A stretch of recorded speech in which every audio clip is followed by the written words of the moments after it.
Welcome to whatever the this is. We have so much to cover this week. Pierre Poilievre moved to Alberta to find work while his old job was taken by an American. Prime Minister Mark Carney flew to DC to deliver a line he'd clearly rehearsed in the mirror like a mammoth monologue, and to his credit, he nailed the landing. Having met with the owners of Canada over the course of the campaign, it's not for sale, won't be for sale. And President Trump, he melted. Just look at that face. Just not for too long or else it gets embedded in your mind in a weird way. And no, Canada didn't get a break from those economy-wrecking tariffs. We got something much, much better. It's a great honor to have Prime Minister Mark Carney with us. A few days ago, he won a very big election in Canada. The top shelf in memoriam video treatment from the White House. A video as long as the meeting itself, celebrating all of the high points. The waving, the thumbs up, the large book of words signing, and the laughing with the guy who definitely didn't kill the old Pope. Listen, Carney had an objectively great meeting with Trump, but we now have a few questions. Like, for example, are we sure he doesn't think he's Jim from The Office, trapped in a never-ending mockumentary? Look at all those eyebrow glances he throws at the invisible camera. Never say never. Never say never. Listen, it's clear Carney's bluff game is non-existent, but I'm not sure he knows it. I'm glad that you couldn't tell what was going through my mind. Oh, we can tell, sir. As a country, surely let's not take him to a Vegas weekend to gamble, but it may be time for an intervention of some other kind. Moving on, Alberta Premier Danielle Smith made separation easier this week by lowering the threshold of signatures and all but guaranteeing a referendum vote next year in Alberta. Which brings us to our new segment, If at First You Don't Secede, Lower the Bar. No matter where you are in this great country, why not get ready for this once-in-a-lifetime referendum? And we've got exactly the merch you need. Show off your Now Accepting Allies bumper sticker, perfect for a province with no coastline and frankly even fewer friends.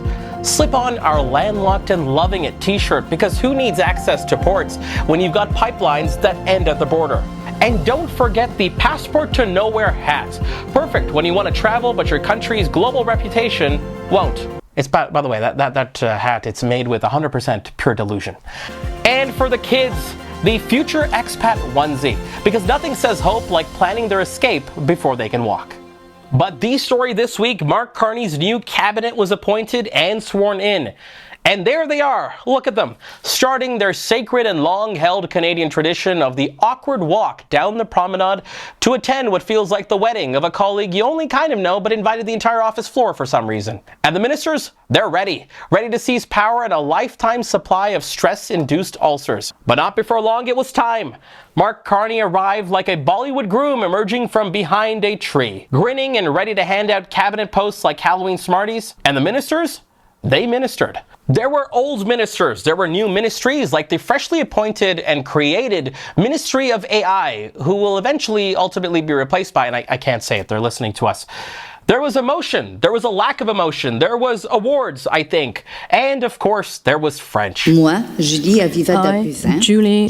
You might be wondering, sitting there saying, how does a cabinet get created today in Canada? And we here at whatever the this is, we have you covered.